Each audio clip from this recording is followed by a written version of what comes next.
Nós agora vamos passar ao estudo das recorrências lineares de segunda ordem. Conforme vocês vão ver, nós vamos precisar de mais técnicas para resolver essas recorrências. E com essas técnicas a gente vai, por exemplo, poder obter expressões gerais para sequências como a sequência de Fibonacci, explicar por que em sequências como essa, em que os números são inteiros, para exprimir o termo geral, a gente é obrigado a utilizar expressões envolvendo números irracionais. Na unidade 7, nós vimos como resolver qualquer recorrência linear de primeira ordem, bastando para isso que a gente soubesse calcular expressões para determinadas somas e produtos. Para recorrências lineares de segunda ordem, nós vamos ser menos ambiciosos.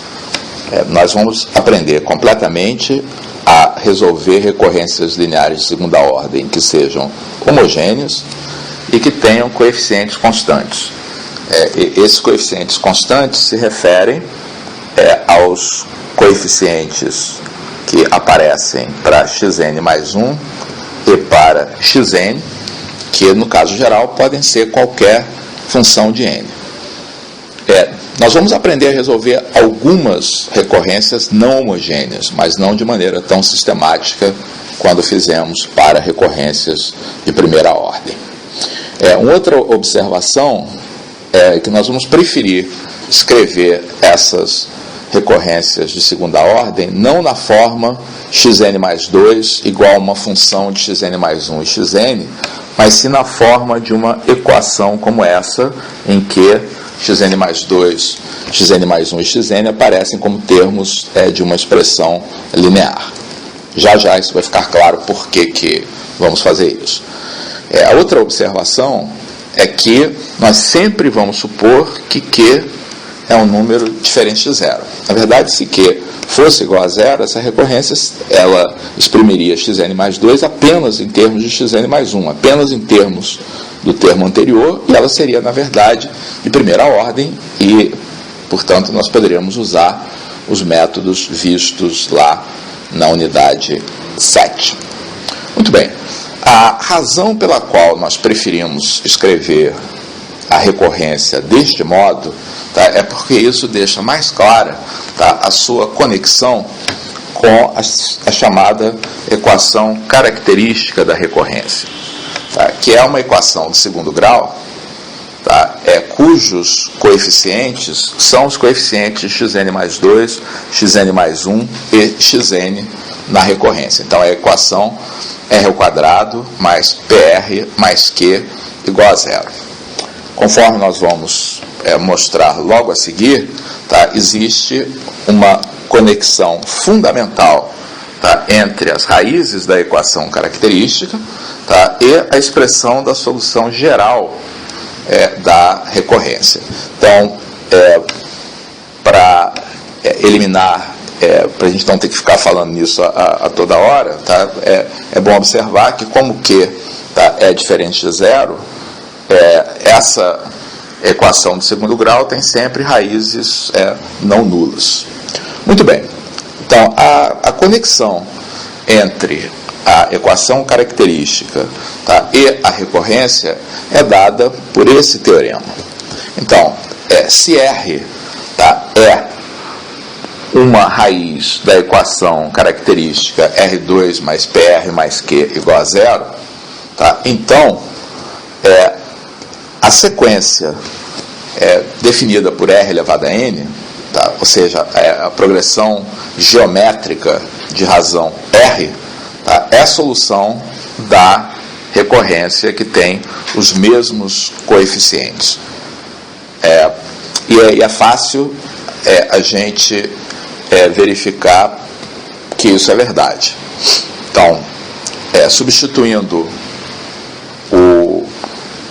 essa expressão xn igual a r elevado a n na recorrência, o que nós vamos ter é que xn mais 2 é r elevado a n mais 2, xn mais 1 que aparece multiplicado por p é r elevado a n mais 1, E, finalmente, o último termo é Q, que multiplica R elevado a N. Então, notem que é possível colocar esse R elevado a N em evidência, tá, nos três termos, tá, e aí nós ficamos com R elevado a N, que multiplica, o que sobra é exatamente R2 mais PR mais Q, tá, que é zero, já que R é uma raiz da recorrência. Então, na verdade, tá, esse teorema, esse mesmo argumento pode ser usado para mostrar que se nós buscarmos uma solução para a recorrência que seja dessa forma, tá, as únicas que funcionam, tá, são aquelas em que o R é escolhido como sendo uma raiz da equação característica R2 mais PR mais Q igual a zero. Com isso, nós podemos dar um grande passo na solução das recorrências de segunda ordem, tá, em que a equação característica tenha raízes distintas R1 e R2. Tá? Então, como consequência do nosso teorema anterior, tá, nós vamos mostrar que nós temos uma solução da recorrência xn mais 2 mais pxn mais 1 mais qxn, quer dizer, uma família de soluções, dadas por uma combinação linear das soluções R1 elevado a n mais, e da solução R2 elevado a n. Então, o que nós estamos afirmando é que toda solução que possa ser escrita como uma constante vezes R1 elevado a n, tá, mais outra constante vezes R2 elevado a n, resolve a recorrência. Para isso, é claro que basta substituir agora essa expressão na recorrência, e para facilitar a notação, tá, e também para destacar um fato importante sobre recorrências homogêneas em geral, tá, nós vamos denotar a sequência R1 elevado a n por yn, a sequência R2 elevado a n por zn, tá, e aí a xn pode ser escrita como C1yn mais C2zn. Muito bem, ao substituir o xn lá na nossa equação de recorrência, nós vamos ter o x elevado, o x índice n mais 2, C1yn mais 2 mais C2n mais 2, e a gente tem essas expressões análogas para o xn mais 1 e o xn. O que nós vamos fazer, tá, é regrupar esses termos de acordo com a presença das constantes C1 e C2. Então, fazendo essa reorganização, tá, nós obtemos C1, que multiplica yn mais 2 mais pyn mais 1 mais qyn, e C2, que multiplica zn mais 2 mais pzn mais 1 mais qzn. Acontece que tanto o yn quanto o zn, pelo fato de R1 e R2 serem raízes da equação característica, resolvem a recorrência. Portanto, isto aqui é sempre igual a zero, e isso aqui é sempre igual a zero.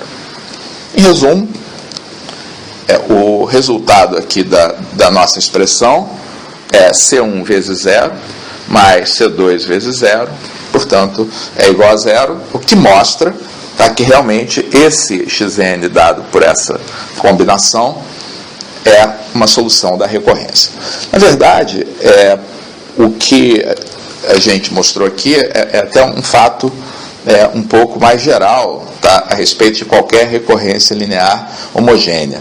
Quer dizer, sempre que nós temos soluções dessa recorrência, qualquer combinação linear dessas soluções produz uma nova solução da recorrência. A seguir, nós vamos mostrar que essa família de soluções que foram produzidas a partir de R1 e R2 resolvem completamente a recorrência no caso em que as raízes são distintas.